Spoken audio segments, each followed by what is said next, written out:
ଯୌତୁକ ଦେଇ ନ ପାରିବାରୁ ନବବିବାହିତା ମହିଳାଙ୍କର ମୃତ୍ୟୁ। ଥାନାରେ ଲିଖିତ ଅଭିଯୋଗ, ଝିଅକୁ ହତ୍ୟା କରାଯାଇଛି। ସୂଚନା ମୁତାବକ ଜଗତସିଂହପୁର ଜିଲ୍ଲା ଏରସମା ବ୍ଲକ ଅନ୍ତର୍ଗତ ଗଡ଼କୁଜଙ୍ଗ ଗ୍ରାମର ସୁଭାଷ ମହାନ୍ତିଙ୍କ ଝିଅ ସୋନାଲି ସୁଚିସ୍ମିତା ମହାନ୍ତି, ବୟସ 24, ସେହି ଗ୍ରାମର ଅଭିରାମ ସାହୁଙ୍କର ଏକମାତ୍ର ପୁଅ ଅରବିନ୍ଦ ସାହୁଙ୍କର ସହିତ ଗତ ଡିସେମ୍ବର ମାସ 4 ତାରିଖରେ ବୈଦିକ ରୀତିରେ ବିବାହ ପରିବାର ବୁଝାମଣା ହୋଇଥିଲା। ସ୍ଥାନୀୟ ଅଭୟଚାନ୍ଦପୁର ଥାନାରେ ଝିଅର ବାପା ସୁଭାଷ ମହାନ୍ତି ଲିଖିତ ଅଭିଯୋଗ କରିଛନ୍ତି ଯେ ଝିଅ ସୋନାଲିଙ୍କ ଉପରେ ତାର ଶ୍ୱଶୁର ଅଭିରାମ ସାହୁ, ଶାଶୁ ଗୀତାଞ୍ଜଳି ସାହୁ, ନଣନ୍ଦ ସୁଚିତ୍ରା ସାହୁ, ଜ୍ୱାଇଁ ଅରବିନ୍ଦ ସାହୁ ଯୌତୁକ ଜନିତ ଅତ୍ୟାଚାର କରି ଆସୁଥିଲେ। ଝିଅର ଶ୍ୱଶୁର 15 ଲକ୍ଷ ଟଙ୍କା ଯୌତୁକ ବାବଦକୁ ଦାବି କରିଥିଲା ବେଳେ ଯୌତୁକ 4 ଲକ୍ଷ ଟଙ୍କା, ଝିଅ ଜ୍ୱାଇଁଙ୍କୁ ସୁନା ଅଳଙ୍କାର ଓ ଇଲେକ୍ଟ୍ରୋନିକ୍ସ ଘରୋଇ ଉପକରଣ ଦିଆଯାଇଥିଲା। ଝିଅ ଯୌତୁକ ବାବଦକୁ ଅବଶିଷ୍ଟ 11 ଲକ୍ଷ ଟଙ୍କା ସୋଫା ନ ଆଣିବାରୁ ଶାଶୁ, ଶ୍ୱଶୁର, ନଣନ୍ଦ, ଜ୍ୱାଇଁ ଶାରୀରିକ ମାନସିକ ନିର୍ଯାତନା ଦେବା ସହିତ ମୋତେ ଧମକ ଦେଇଥିଲେ ଯେ ତୁମ ଝିଅକୁ ଯୌତୁକ ନ ଦେଲେ ନେଇଯାଅ।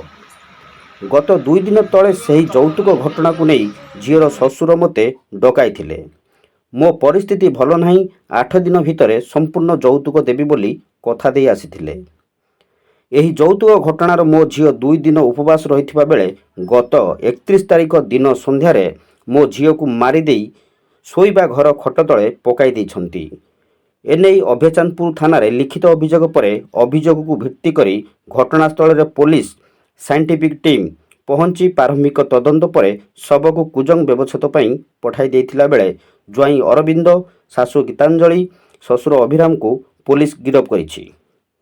ଏକ ଶୋକକୂଳ ପରିବେଶ ମଧ୍ୟରେ ଗାଁ ଦାଣ୍ଡ ଫାଟି ପଡ଼ୁଥିଲା ବେଳେ ଯୌତୁକ ଜନିତ ହତ୍ୟାର ଉଚିତ ତଦନ୍ତ ହୋଇ ଦୋଷୀକୁ ଉଚିତ ଦଣ୍ଡ ମିଳିବା ପାଇଁ ଝିଅର ବାପା ସମ୍ପର୍କୀୟମାନେ ଦାବି କରିଛନ୍ତି।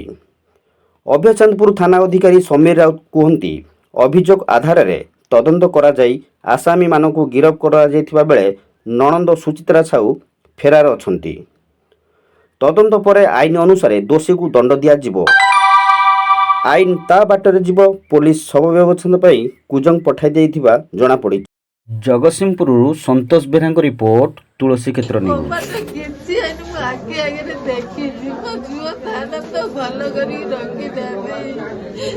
କବାଟରୁ ପ୍ରମାଣ ନିଅ, ତାକୁ ମାରି ଦେଇଛନ୍ତି କି ନାଇଁ, ମୋ ଝିଅ ପାଇ